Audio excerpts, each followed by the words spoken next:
Manhood, brought you in part by Reboot, Superfarm, and Solomon's Bespoke.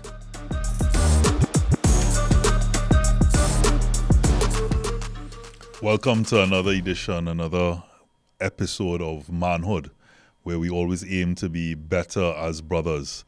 And the conversation in the last couple of episodes have really been around sport and the importance of sport and the importance of sport as it relates to, in some ways, curbing crime. Today's conversation, our topic today is no different, but we try to go a bit deeper into that where we're talking now about life lessons, either learned through sport or life lessons as partaking in sport. So we're going to get straight into it. Johan Seaudike, behavior change consultant. To his right, Sebastien Paddington, Olympian. And to his right, needs no introduction, Jason Williams, JW, media personality, the Morning Brew host, so many other titles. Friend, yes. One of my, I would say one of the longest friends that I've had in this business and entertainment. When I started, I remember Jay was my roommate in some of the things that we did, like at BT. I don't know if you remember those days. Of course, man. Foundation. The only thing that upsets me is he's an Arsenal fan. But that aside. Yeah, we have that going all the time. That aside, you can't be perfect. Like this guy here, with the maroon or red jacket. Looking suave today. I'll give you that. Always, better than the plaid. Never missing. Yeah, never miss. Never miss. So let's get into it, guys. Life lessons. Life lessons on the whole. Those who may not have partook in sport growing up, but there's certain things, either watching sport, being involved in sport, having other people involved in sport. What are some of the things that we may think when we think life lessons? Well, first, I looking at healthy competition, right? And I'm saying healthy first because I'm sure we've seen unhealthy competition too in sport. But one thing I appreciate when I see two or more people actually push to do their best. And even though there's always a winner most times, right? And a second place and maybe a third place or winner and a loser, it's good to see when two people or two or more people push, because it's like like you say football, if you see two sides playing good football, even though there's a winner and a loser, you'll say football win. Yes. Right? If you see somebody compete, even if it's a single athlete, and you know that person put the all into it, it's give you an inspiration to, even though you have no talent in sport, when you see them push, it takes something from you. So I would say I starting the ball with that's a lesson I would take from sportsmen in general and from sports. As you said, football wins. Just to bring it back to that. Anyone who knows me knows I'm a huge Manchester United fan, and even though we're not doing well at the moment, a lot of times it's not just about the win. Of course, everybody wants that win. You want that 3 points or you want that trophy. But if you see a good football game, like even back in the day, a good Manchester United Arsenal game, even though you may not come out the victor at that particular game, as you said, football wins. You could look back and say, wow, that really is something. I enjoyed watching that football game. So. And that in itself is the life lesson from that, is the inspiration you would get from looking at that, looking at the work, the work ethic, looking at how people put into that. You hear some of these stories about, training may start at 10, but Cristiano Ronaldo is there from 6 o'clock. He doesn't drink soft drinks and all these different things. So the as you go along, there are continued life lessons as it pertains to even watching sport. Even though you might be playing, you can certainly appreciate what they do. Yeah, I agree. I think what Iwansi said in terms of discipline and learning to lose is a very good lesson in life too, because you're not always going to win. Yeah. And LeBron, he's on top, he's not on top, but regardless, when he goes to a game's at 8 p.m., from 10 a.m., he's in the arena. He's massaging, stretching, eating, resting, warming up. And he's not at top right now, but he's going to get back on top. I think sport teaches you how to lose, but also how to win. And in my business, for example, when sportsmen apply for jobs by me, I always give them the edge because they're disciplined. They know even when they're down, they're not going to feel sorry for themselves. They're going to push themselves harder. They're going to be there on time. They're going to put in the extra time. They're going to learning to lose is a very important life lesson, I believe. You know, I remember back in 1996, I was trying to qualify for the Atlanta Olympics, and I kept trying, kept missing that time. And I'm like, nah, I'm going to make Sydney. 4 years, and it gave me that discipline. And now, the life lesson I've learned in terms of discipline and learning to lose, even though I might lose every week or two, I lose in some way, but you find ways to get that discipline to win again. And then the win is one of the greatest highs, when you win in whatever it is, and the discipline teaches you. So I think look at our heroes, and they're not always on top. Look at Messi. People said Messi was, you know, for the last few years, they said he wasn't doing so good, and the guy came back and won Copa and the World Cup, you know. So don't ever count out guys. These guys discipline, and throughout life, what it's going to teach you is how to lose. But more importantly, when you lose, how you're eventually going to keep winning. So, you know, Jay, you heard him, he spoke there about that key word there, discipline. And, you know, Olympians are one of those that, you know, in one of the episodes we spoke about, you know, we coined a phrase on the show, being fashionably unimpressed.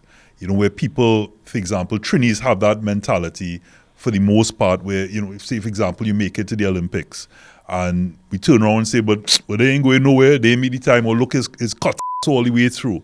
And we forget to appreciate what it took to become, I mean, I see you wearing the ring on your finger, you know, the Olympic rings.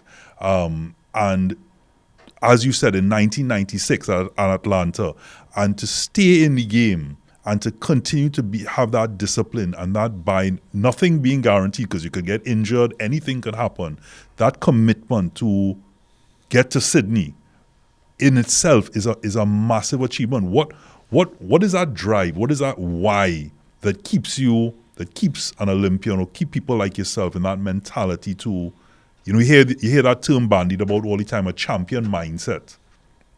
What is that like? You know, the ups and downs of that people don't see. Well, for me, you know, number one, having a good team, and again, life lesson. You have teams. So when you're in a arena or in a pool, you're not by yourself. You have your coach, you have your physio, you have your teammates. So when you have a down day, your team picking you up. It's like in your job. If you're having a down day in the office, you have somebody to pick you up. If you're married, your wife picks you up. You know, you have teamwork, allow you to keep pushing that focus. And then you have to have your goals. And for me, walking into that opening ceremony, I remember back in 98, the Canadian Olympic team asked me to represent Canada. And I said, no, I'm not going to add Canadian citizenship as well. I'm like, no, I can't go out there without waving a Canada flag. I'm not a Canadian. And when I walked through the opening ceremonies in Sydney, 110,000 people, that high that I got was worth all the years of dedication, sacrificing, no partying. And it was the greatest high. Just representing your country and walking out and being like that. And more importantly, it made every sacrifice worth it, because you're representing 1.2 million people. Back then, you are representing your family, and it's something that will never leave you, you know, when you achieve your goals. And your goals don't have to be Olympics, yeah? Your goals could be doing your best time. Your goals could be making, whatever your goals are in sport, they have different goals. Mine was the highest level, which was the Olympics. But whatever it is, you know, whatever your goals, and however small, it's still something you should be proud of and keep working towards it. But teamwork is so important. It's very difficult to do it on your own. You know, I've never really experienced people succeed on their own. They always have at least somebody, either their mom, their dad, their cousin, their teammate, their coach helping them. So that's another life lesson, how to communicate and relate to your teammates and your support system. One of his roommates at the Olympics, and still to date, you're one of your best friends, George Bovell, I'm sure would have imparted a lot. I mean, because he is one of the most disciplined persons I would know in sport. Even though he's not you know, competing these days, he still keeps himself in an order. In an order. You know, it's important what you said. You know, by yourself you'll get places, but you go further with others supporting you. And adding to what you mentioned about the lessons from a loss, I think sport would have taught me and continues to teach me to be classy, to have class and to have dignity. A win is natural, a win is fun. It's one of the greatest feelings, as you rightfully said. It's a high. Yeah. But it's in a loss where you see someone's true character. Yes. And for me, when I have lost in any capacity, whether it be a race, competitively, whether it be football, fat match even, when it's all done, before the bears and before the banter, I will always shake the opponent's hand. I would congratulate if a great goal was scored. I'll find the striker and say, partner, well done. And I never come off the pitch angry. I was never one to pick up the wicket and take the ball and bat and go home. There are people who operate. Or your like football, that. yeah, take your football. Yeah. You mash up the whole game. And I actually applied that when I was part of the 2020 election campaign. I didn't get over the line. And yes, it was emotional. It was tough, analyzing all the work I would have put in. But when I called my opponent at the time, Saddam Hussein, called him the night, and then I met with him probably about a week thereafter to shake his hand and just tell him congrats and to just hear his plans for the area. A lot of folks got upset with me. And looking back, I don't know if probably that was a reason for me being left in the cold. I don't know. I will never know, and I don't really care to know. Right? All I've known is that I've been able to find my footing. I'm in a real good space and good place now. And I look back at that, and especially that particular moment as a pivotal moment. And I hope coming into this silly season that if there are those going in for the first time and you have any experience in sport, apply the same kind of class and dignity if you don't get over the line. It can't be that you don't get over the line and you see somebody as an enemy and you're vexed and sour grapes. No, don't do me that, because literally you put yourself up to serve. And to me, if you're serving for all. And if somebody is able to clip you, to look at them in that kind of way. And I have no regrets in that particular. Not necessarily, You see what you're saying? You're out there to serve. That is not the mentality of everybody. Everybody, I think, is getting into sport for their own reasons. And even, I'm not saying you, but sometimes, and I've encountered this in doing work, especially with mental toughness and sports psychology with teams, is that sometimes the coaches want players to play for their reason. And then sometimes he even mentioned the population and the people. The people want you to play sport and act a certain way, maybe how they think you should. Now, I'm not saying that you should do things contrary, but who you are as a person, right? It doesn't necessarily always translate into having a good character.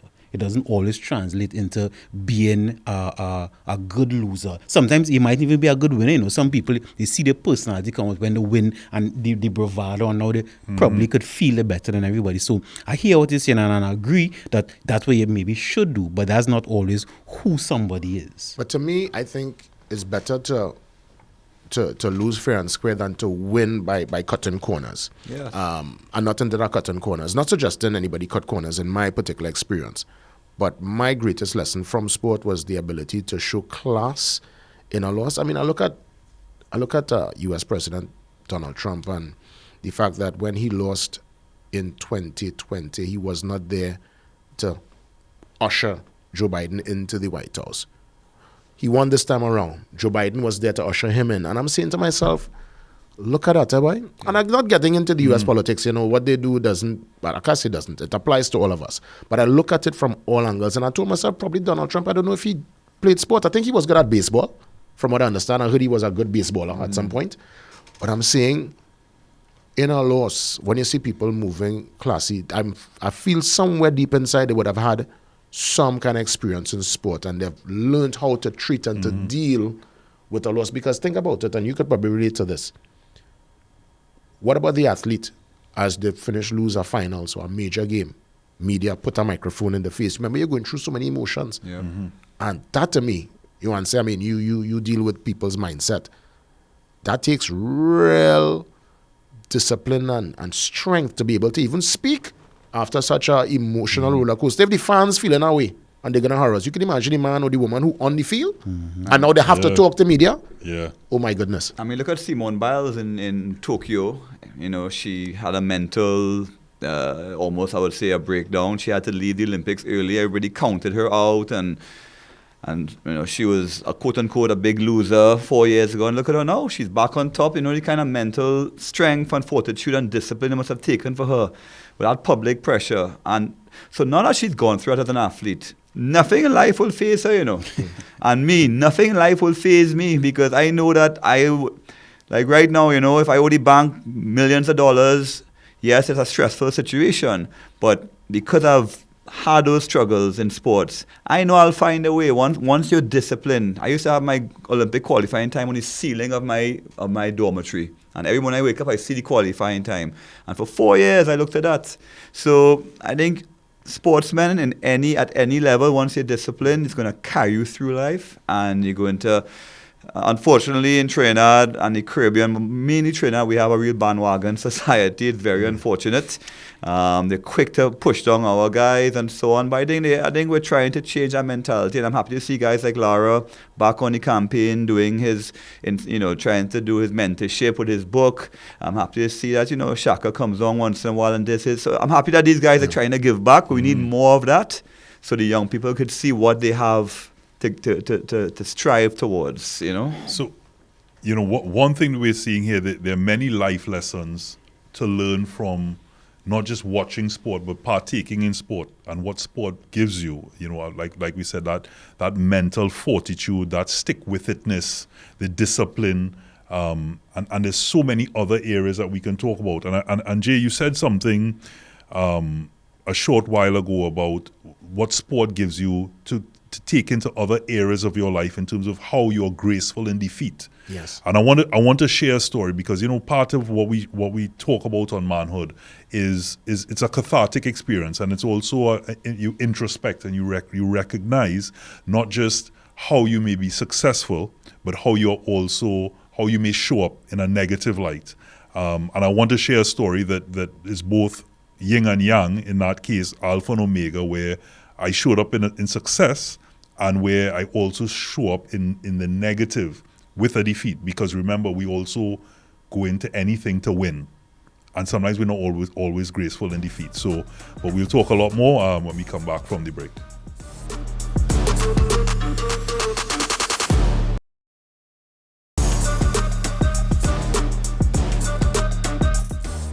So manhood, we're dealing with sports and life lessons, and inside that first segment we had a chance to express the lessons and the power of a loss and being able to take a loss, learn the lessons from it, and take it with dignity and class. I want to kind of focus, or at least if I have questions for the team about the win and the bravado in a win and the beating your chest and you turning around and showing your jersey and the the whining by the corner flag. I mean, is that overstated? Is that overdone? Is that a cool or I mean, I can't say acceptable.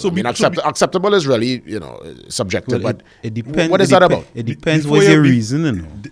I want to explain, but just one of the memories, as Jay saying that, right? We had a tradition that when they had the big Arsenal Man U games, we would meet up and take in a game. I never forget this individual here in Trotters. Arsenal put someone Manchester United, and this man run around the whole of Trotters, almost went on top of the bar tables and things like that. So it really is it's a release. It's a release. It's a release. It's a release because neither of us own the football team. Neither of us had anything to do with it. But the talk you give me to you answer it's talk. It's talk. I know I get the upper hand, so it's like yes. Wine on my face now, right. That kind of thing. Yeah. Until the next one, until the next time you might get the upper hand. So then that's what I was saying with the reasoning. Now, one, you could go for the reason behind getting into the sport.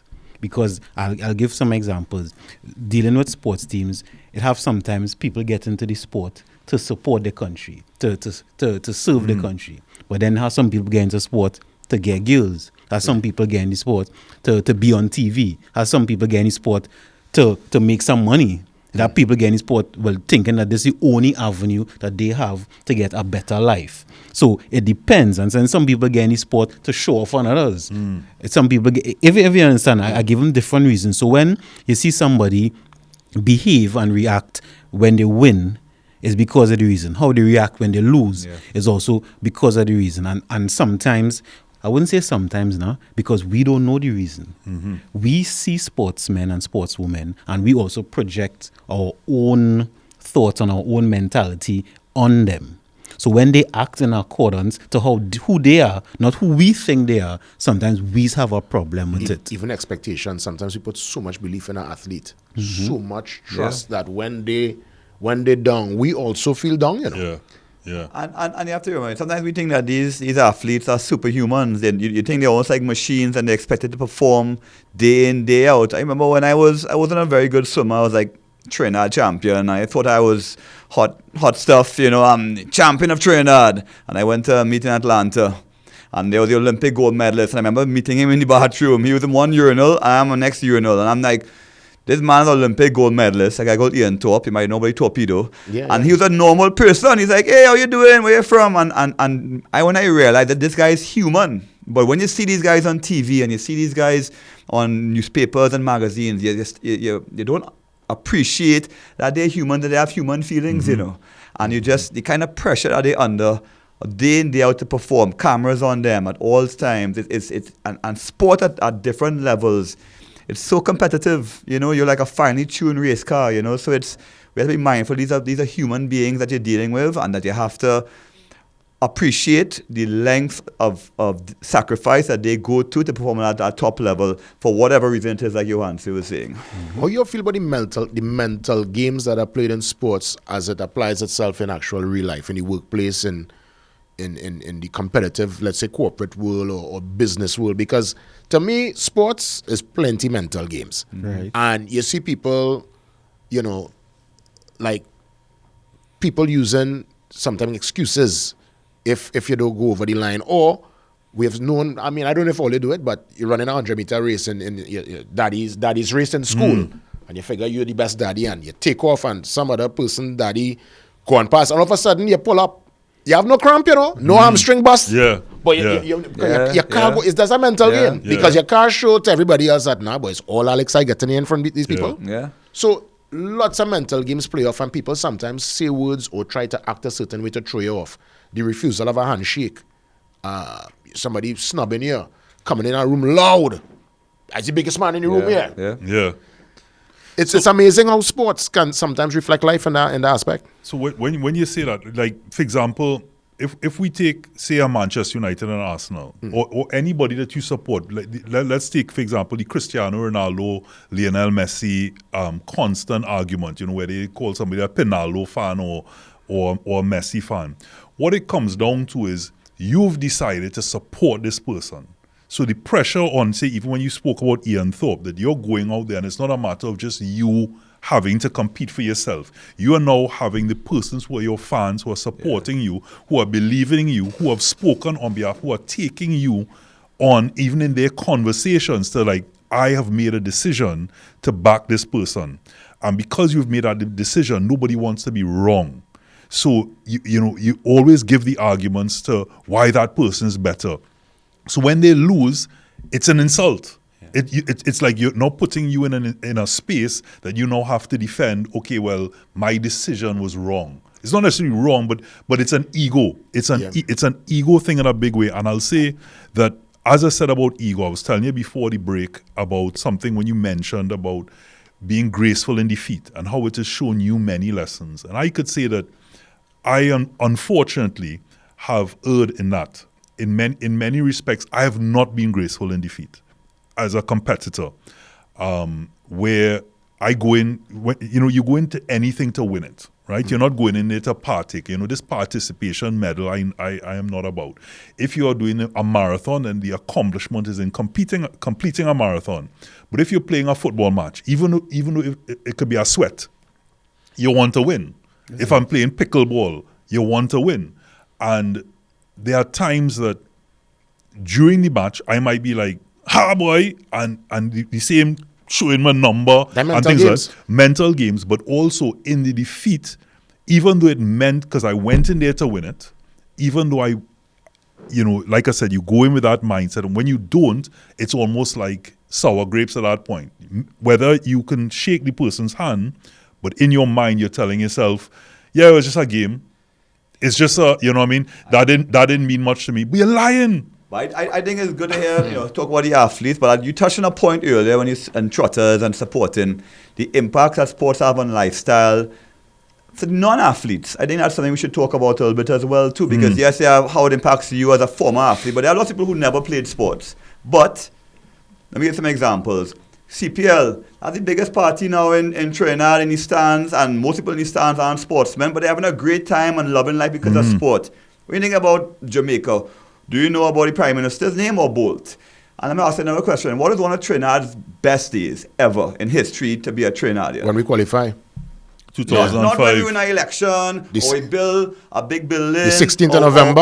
Or we fix, 2005. a drain, Yeah. or we had Carnival Tuesday. That was a great day. It was exactly. That was a great day. That is what sport did. Vagrant lineman with Richmond. I mean, Yeah. black, white. I mean, so sport, I think, on people's lifestyle. The whole, I'm sure there was no murders that day. You know? I think so. You have to realize that the impact that sport has on lifestyle and how the whole country has came together with this love, because the sport athletes, yes, we've been talking about that, but the non-athletes, which is the majority of the world, are non-athletes in reality. I'll give you a reasoning for that, and that's something I was thinking about a little while back when Keyshawn had win, right? What a great day. The medal, and the way people reacted. What that did for the country. All of us, I think consciously and unconsciously, we want to achieve self-actualization, right? Self-actualization, let's just say in simple terms, is to be our full potential. We want to be full potential. Now, different people have different motivations, different drives, different levels of discipline. But if you could see it even outside yourself, right? You could see somebody achieving that level of self-actualization, you'll go behind it. Whether that person is from the same country as you, whether it's from a football team, or a cricket team, whatever it is. So now, and sometimes that's where it becomes, I would say, a little dangerous first at times, because you put in now part of your personality and your persona on this person. And most times the person don't know anything about And it's out of your control. And it out of your, worse yet, it out of your, that's a good point, it out of your control. So one, it brings people together because everybody, I think, again, consciously and unconsciously want to be their best. So when they see people doing their best, it brings joy to them, right? I'll tell you this, I have learned through sport also, as much as I'm very passionate about sport and passionate even more so about life, I've learned also too that there are moments you have to not take it as serious, and not take it as serious in the sense that, yes, you're going in there with that winning mentality. But I recall going back to my beloved Arsenal, when Arsenal lost the Champions League to Barcelona in 2005, and we were down to 10 men, and we lost with Messi and them. That was Messi's first Champions League. I couldn't go to work the next day, I remember I was so depressed. Imagine that, all the way in Trinidad. All the way in Trinidad. And that was the day I told myself, Jason. But now you get accustomed. Well, you see, careful. No, but I just tell myself, The impact of sport on your life. I say I can't get in so deep again. So even now, when Arsenal lose important games, like how we just wanted to get over the line last year to clip Man City, I was disappointed, but I wasn't disappointed on that level where I couldn't show up to work the next day. I guess it was a mixture, as you said, ego, and also just mental gymnastics, boy. I couldn't handle the talk. So you're fan and feeling that way. Imagine how the Arsenal players felt. Yeah. Imagine that. But plenty of it was talk, and we set ourselves up because we banter so much, and you puff up your chest. And again, out of your control. Out of your control. Out of control. I Well, not I like only that feel. mental gymnastics. Yeah, I know. I not only feel like I watching a million miles away, but you end up feeling so hurt. Sport does really put you in that kind of shambles sometimes. You know? Yeah. But it's such a beautiful, beautiful thing. I remember I was in London Olympics supporting George when he was there, and he came out with his little hood on and his little shades, and he looking real tough. And London was just alive. The whole city was 24 hours a day, all the bars, restaurants open, the economy. So sport has so you're helping people's jobs. I mean, what the power of sports? I would always say invest in sport over so many other elements. Sport, education, health, I think those are key pillars that we need to look on and realize how it impacts people's lifestyles. They have so much lessons you could learn, and the society could learn from that by extension. I'm even looking at, everybody who's into football would remember clubs like Joe Public, San Juan Jablete. Yeah, it was big. Or Central FC. And I look at the work that San Juan Jablete is doing now. It's bigger than just the football of yesteryear. You know, what they're doing in the impact for their community. Yes. And the youth. The youth is huge. I mean, two of their players being called up by Dwight York for the upcoming games. It shows that the resilience is there, the discipline is there, the back office staff, which is, you know, another huge thing, as you mentioned, about in those days going, you know, the days that you're feeling down, getting through those 4 years, the team that's behind you, because, you know, it takes a village to raise a child. Have you seen the Man City support team when they won the Premier League? There were about 50 of them come on the field. Yeah, we don't talk about Man City, you know. Yeah, man, you man. You know, the noisy neighbors, But again, as you said, I could appreciate good football when you watch maybe not Manchester City this season, but Manchester City a couple seasons back. You know, they play good football. So even though I'm a Manchester United supporter, I can look at that and say, "Hey, that is some nice football, boy." When you say to men who almost get to blows when people go in, two things I realize people are passionate about. Hooligans. You see politics, but even more so sports. Sports argument that LeBron better than Michael Jordan, that Messi versus Ronaldo argument, that families fall out. Look at West Ham and Millwall. They are known as geezers, hooligans. They go there with their shanks and things like that. They go there to fight. Argentina versus Brazil, they hate each other. Say people just get real deep in them thing, you know. Well, it have a Is that good for the theory, mentals? right? Is two things. One, if it's city against city, so like how people in Madrid, people live in Madrid and live in Barcelona, right? They have their history, and right? Yeah. So that's something different versus if we in Trinidad and we supporting them from afar. And I remember years ago in university taking a sociology class. There was a theory, the monotheistic. I can't remember the exact name, but because generally people worship one God, right? And people look for a savior, right? In one area of their life, they end up transposing it to sport. So when you look at somebody who doing quote unquote better than you or putting the effort that you wish you had, right? You now worship them, right? Because sometimes it comes to that. So when you worshiping somebody, and again, I'm using this more for people from afar versus the actual people who live in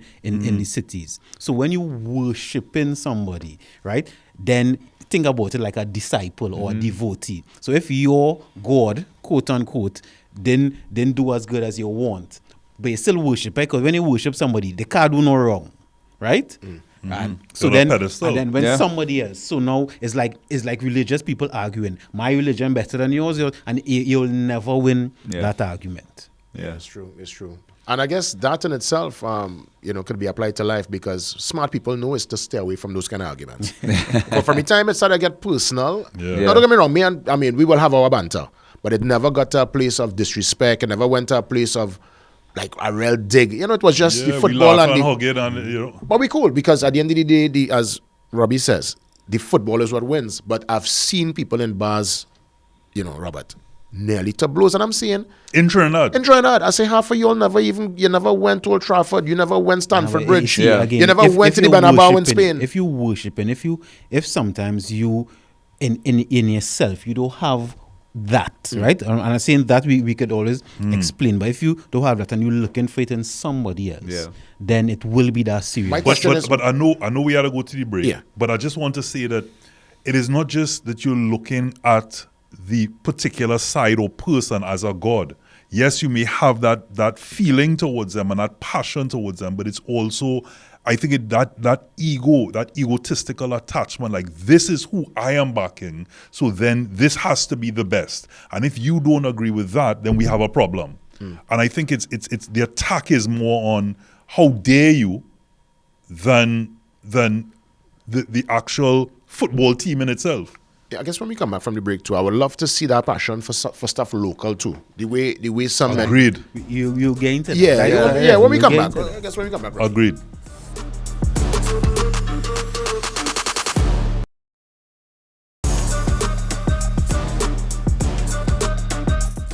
Welcome back to Manhood, Life Lessons in Sport. So we were talking about, the impact of all these global heroes and learning from them and so on. And we want to touch base on our local heroes a little bit and our local sporting environment. But before we jump to that, I was reading the papers yesterday and seeing an interview. There was a big trade in the NBA a big.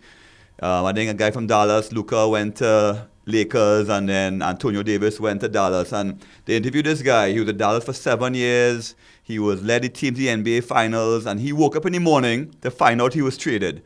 And just imagine how that guy, and he was so professional in his response. Yeah? He said, well, that's what it is. I got to go and support the Lakers now, and I'm going to learn from LeBron. This guy is 25 years old. And he's like, I'm going to learn from LeBron. And his professional approach for a 25-year-old who his whole life now has to change and go to a whole new city.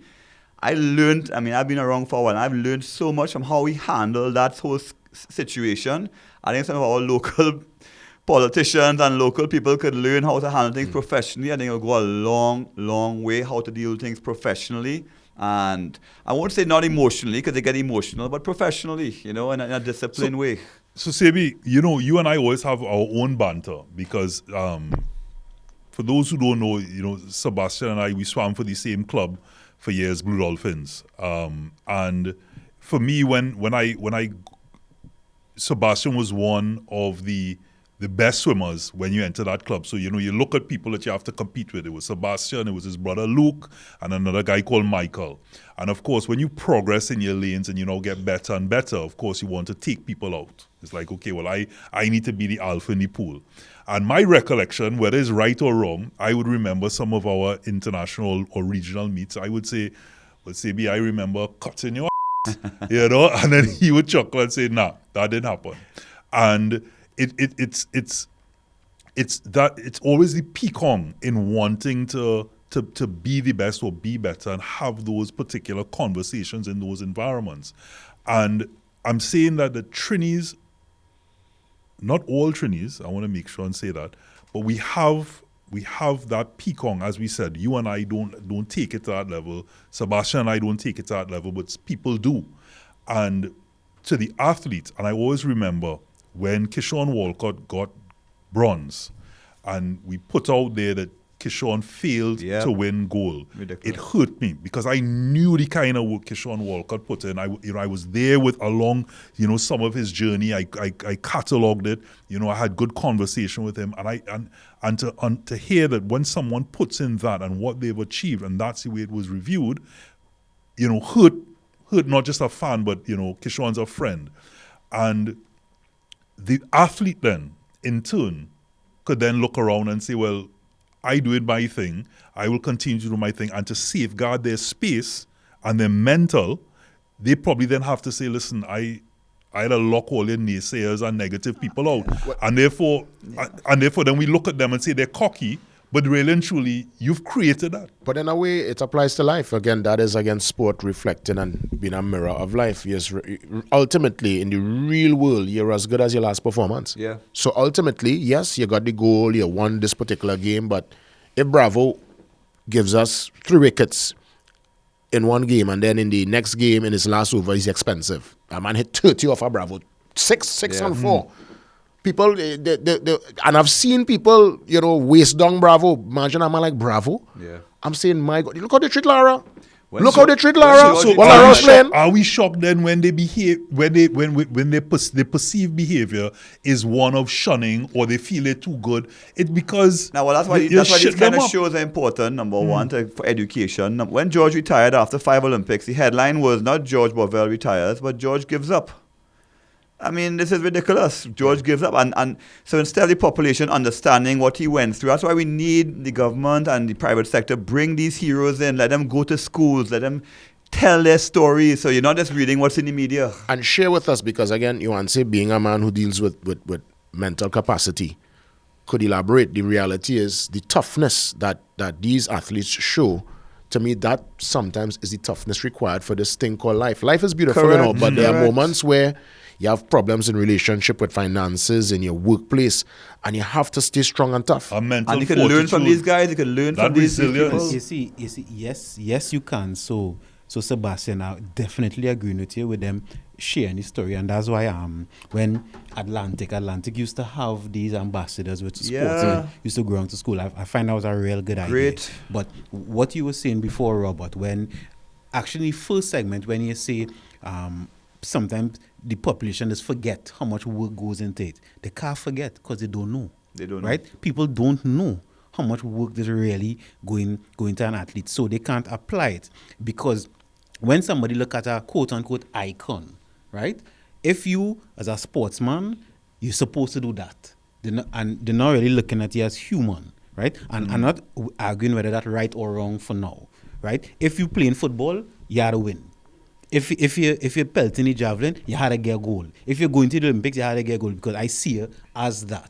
Now, of course, they are human. Sportsmen are human, and sometimes even fans forget that and expect superhuman of them. So I agree with you with telling that story. That's a real important thing, because now it humanizes. And I wouldn't say, I mean, we could get disappointed, but I can't really get vexed at somebody who, if they pedestalize a sportsman and the sportsman, quote unquote, let them down. And I say let them down because the sportsman not performing for them, but because they extrapolate and they project so much of themselves on the person, healthily or unhealthily, then they would be angry at the person, and I could understand it. I'm not condoning it necessarily, but I could understand where a fan That's would come why from. what we're doing here is great. I mean, Larry didn't get great overnight, but who knows about the years in Harvard, in the Nets, and playing late in Fatima afterwards. About if those stories were told, the man who trying to start a car rental business in Tobago, who have a one car, and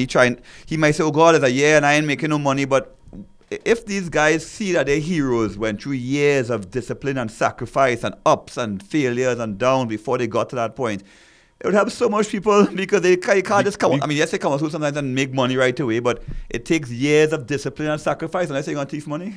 Well, they talk about, as you said that about it takes sacrifice to get there, and you're not even ensured success. Yeah. It's the grind. It is the journey rather than the destination. Because look at Michael Jordan. Yeah. I think it's 7 seasons before he won his first championship. Yeah. And people sometimes compare that Magic Johnson won it in his rookie year. But it works for some, and some are fortunate than the other. But who are we really talking about as a great now in terms of basketball? It's in Michael Jordan, and failures and is part of that resilience that we build. And that's him, Jordan, you're talking about. When Pistons had roughed them up, remember Pistons was the bad boy squad. Right? Isaiah. What Mike did that summer, he went in the gym. He set a bulk up. And Mike, because he get rougher, because man elbow him and push him off. And I know big basketball man, but I look at Michael Jordan's story and I said, wow, when you have that talent and you have the work ethic, boy, world class. And he took a risk too. And when Converse and Adidas wanted to sign him, and they were the big brands, and give him $500,000 in 84, 85, he turned that down and signed for like 200,000 or half the amount. But there was the clause about him getting a cut in the shares. Look at that risk he took. So me as a businessman, when I watched that series on Netflix, I learned from those things. Let me take a little risk, calculated risk, and you might fail, just like the guy from Walt Disney, but you will win once you keep at it. And that's a golden rule in life. If there's talent, everybody, I think, regardless, will have some kind of ability, something you're good at. You put in hours, you apply yourself, you practice that particular craft. I think it could only be success, But even if you don't have talent, full talent, like look at the English Premier League.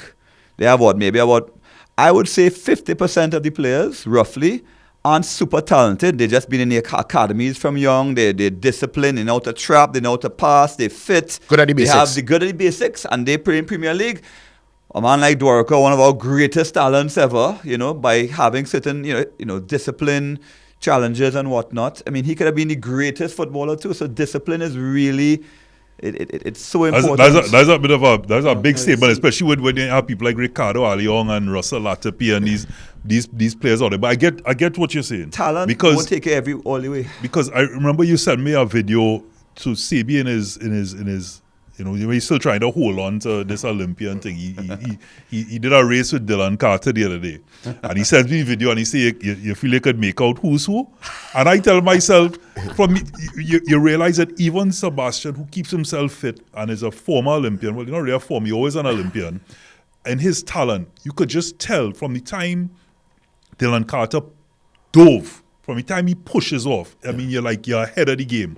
And you look, just to say that, I had that series called On the Line where I would go with the our sporting greats to show what an average person up against them is, to really give you an insight. And I remember, I was in pretty good shape when I did this race with Kellyanne Batiste and Michelle Yahi. And They beat you? well, let me tell you, Michelle probably walk off the block, right? And I full pelt. I told her, like I said, I was in decent condition. So like I said, as an average, and you realize she practically walked and was miles ahead. And so when you see them competing and they make the Olympics, right? And the heats and into the semis, and we just want to write them off. You're like, oh my God. You don't understand. I want to take it back to what you said about discipline. They don't understand. Yeah. How Education, these shows are so important. how does one have discipline in a culture where discipline is in short boy. supply? You Because don't- remember, you our don't watchwords, come home, you don't come watchwords are discipline, tolerance, and production, right? We have tolerance, I think, plenty. Too much. We are a producing country. We too much produce a lot. tolerance. I think discipline is where we have the challenge in Trinidad, The and it's majority just of the our culture. Olympic team is abroad.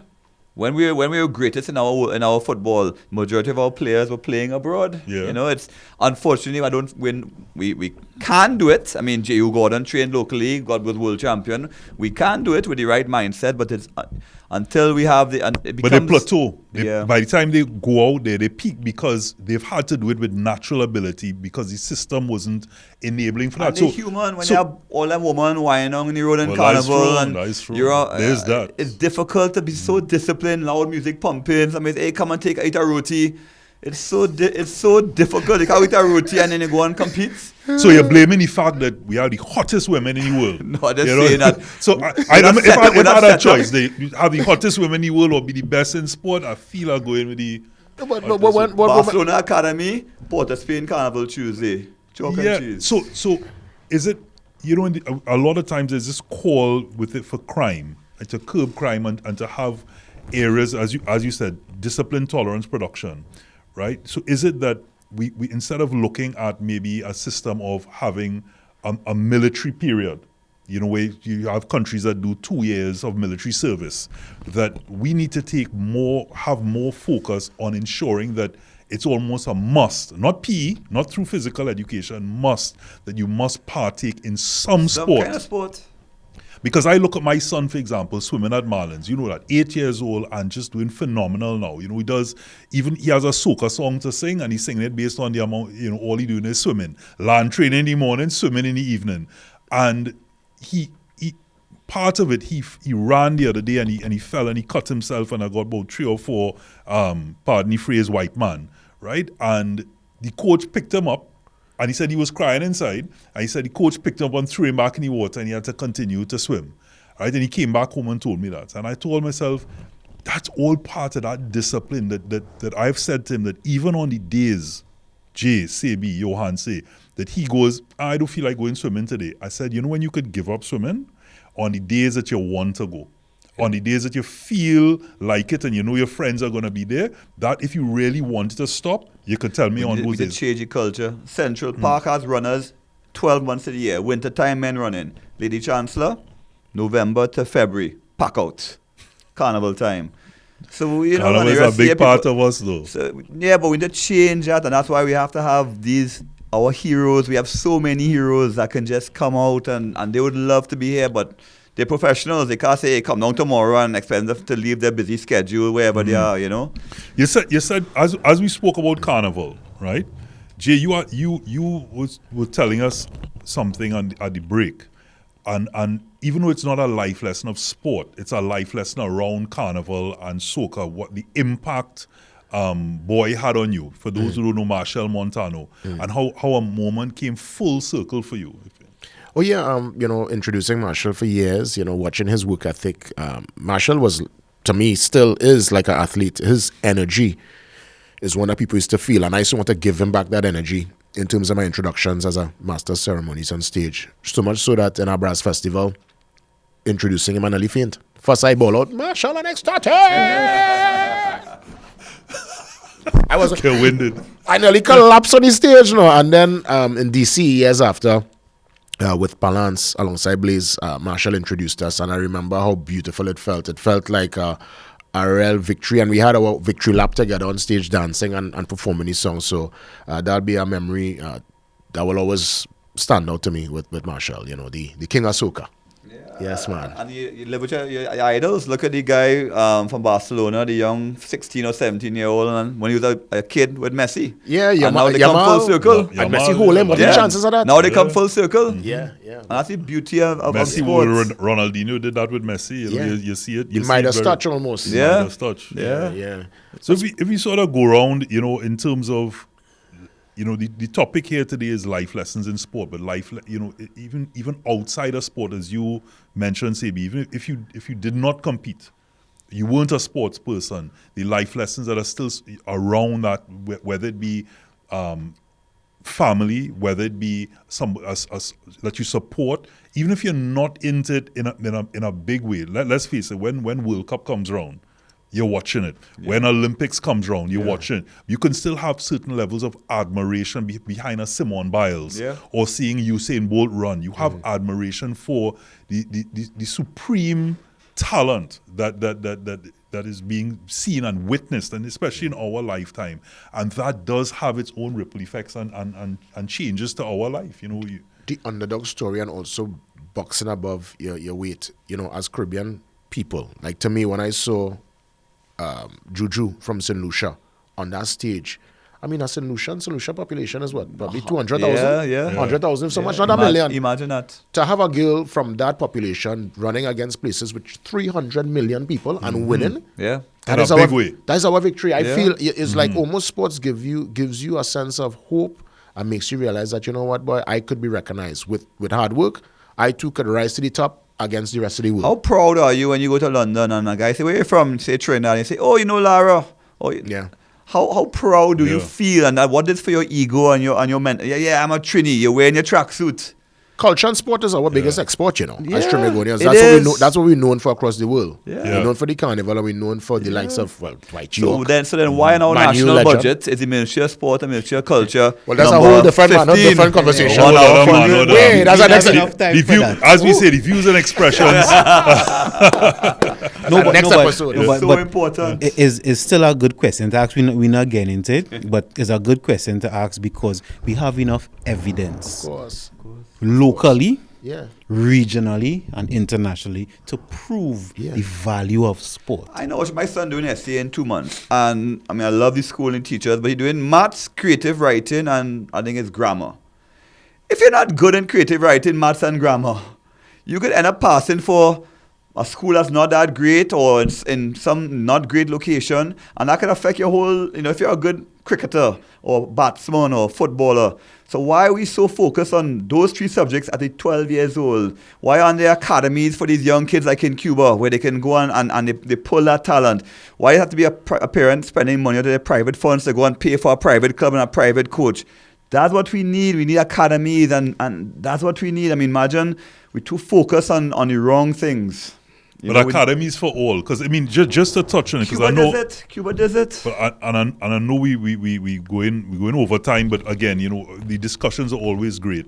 And one of the things I ask myself is, you know, like in England, they've limited it to about 6 or 7 sports that the government funds and corporate, and they focus on those. One being cycling, you know, and athletics, and they say, okay, well, we're going to take these 6 or 7 disciplines, and that's going to be our area of focus. So in Trinidad and Tobago, you know, yes, and I used to have this argument all the time with the sports. That's when I was the sports anchor, to say, yes, there's a qualifying time, and yes, everyone should have the opportunity to go and do what once you make the qualifying time. If in athletics the 100 meters 10.04 and you make 10.03, then of course you qualify to go to the Olympics. Well, providing you meet the standard in terms of you come 1, 2, 3 in your nationals, right? And you go. But my thing is from a country perspective, I'm not just saying government, because whichever is the government from the day in terms of putting it into the system, but from a corporate and a citizen, because you can donate, there's GoFundMes and things like that. If we focused on 4 or 5 disciplines, so we know we've always had very good cyclists, we have good athletes. So Football. track and field, maybe football, and maybe one or two others, and put that investment in there to grow the sport, not just for the persons who are in this Olympics and the next, but in terms of the culture. For the schools to get these academies, these feeder groups, as you're saying, just like what I was saying, San Juan Jablotez is doing now. It may be something to look at. So yes, it's great when we have these pop-ups like gymnastics or somebody who's doing not canoeing or kayaking or Dragon boat. Not dragon boat. It was forgot the kayak. But the name is I forget any name now. You're a big sportsman, you should bring it up, right? These pop-ups, that's great. You can get maybe some private funding at that point, but the focus on there. But as you said just now, Jay, that's a whole other. If that's you're a a whole young other kid manhood. and a gang leader offer you I am young. $1,000 to go and do something, but you see Michael Jordan sign a mega contract for $100 million US. If you had that coach mentor, you say, well, nah, I don't need your 1,000 TT as a gang leader. I'm gonna train in basketball. I'm gonna become the next Keyshawn Walcott or the next Dwight York, and that's what we need, and that will help with a lot of the problems we have with the youths. They know they can make a lot of money out there in sports. So while you're there, closing thoughts. Yeah, I just hope that this show brings the education to the people and realize that sport is for all. It's not just for the athletes, it's the fans, the supporters, the support staff. So I think that we need to, as a country, really put that focus onto sport and culture, like Jay said, and get behind our heroes. We've done it with minimal resources. Imagine if we spent a little bit more, what we can do. For me, I think, winning, it's natural, it's fun, it's what you want to do. As I've said, it's in our loss to see somebody's heart and character. And I think it's time we take a loss as not so much a loss, but a lesson to be better, to improve, and to win the next time around. And even in that particular loss, shake the winner's hand, man. Shake the hand and tell them all the best and congratulate them sincerely. Don't just do it because people are around and cameras rolling. Like, seriously, shake them and just say, you know what, just have planned and plotted that, you know what, you'll probably get around it the next time. That's how I see it. That's been my lesson. That's what sport helped me apply in actual real life. Sport is not only for entertainment. Whether you're an athlete or you're a fan, you could gain some inspiration from it. And as this is manhood, for those men who are watching, a great sportsman only becomes great because of hard work. And even if your interest is not sport, whatever you're choosing to be an Olympian in, right? Whatever area of life, whatever you choose to be Olympian in, work hard and always aim to become first. Yeah. I like that. Whatever you want to be an Olympian in. Of course. Of course. Yeah, That's the gold standard. I like that. That is the gold standard. Mm-hmm. Some nice keywords there today. So, Olympian in all. I like that. And you use the word mental gymnastics. Mental I want to tell gymnastics. my staff that what you want to be an Olympian in, whatever it may be. Whatever that may be. So the key takeaway, the watchwords here today, for your way of life, discipline, resilience, keep trying, be graceful in defeat. Professionalism. Yeah. Be an Olympian in whatever you do. That mentality, that champion mindset. So life lessons in sport. Get into a sport or look into a sport or take on the lessons that can be learned from sport. Robert, when does a boxer lose? When he get knocked down or when he don't get back up? So you might get knocked down 2-3 times, but once you keep getting up, you'll never lose. So I might get knocked down, but once I keep getting up, I never gonna lose in life. Well said. That's a good way to take us out. Johanse, Sebi, Jay.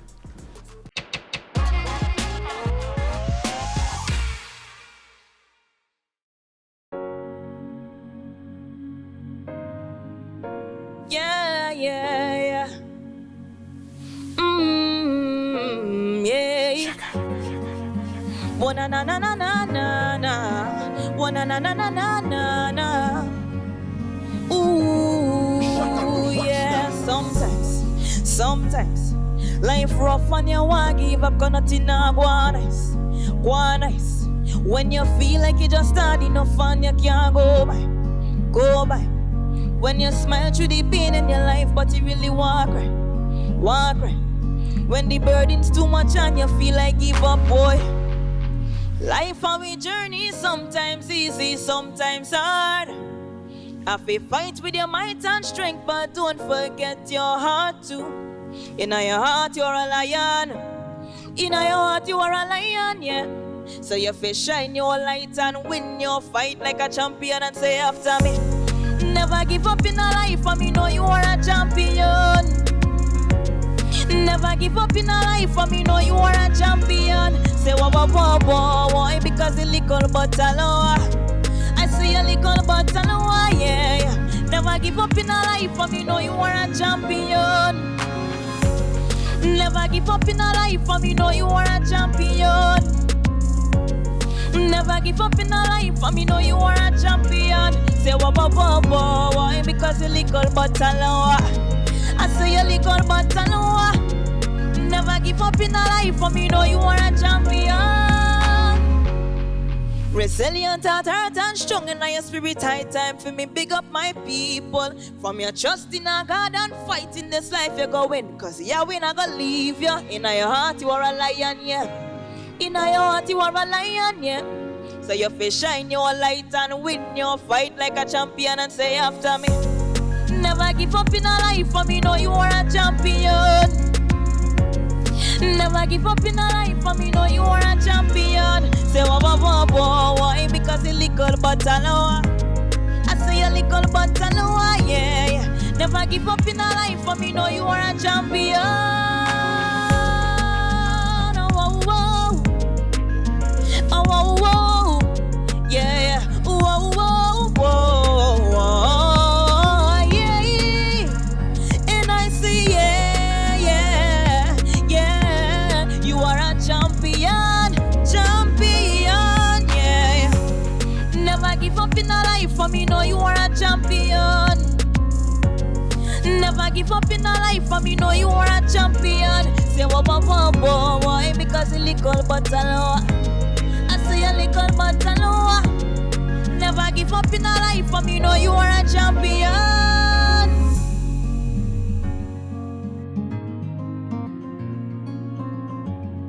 No matter what you're going through in this life, don't give up. Keep on fighting. Once you have God in your thoughts and in your heart, you must make it. Don't give up. Champion. Thank you. Manhood, brought you in part by Reboot, Super Farm and Solomon's Bespoke.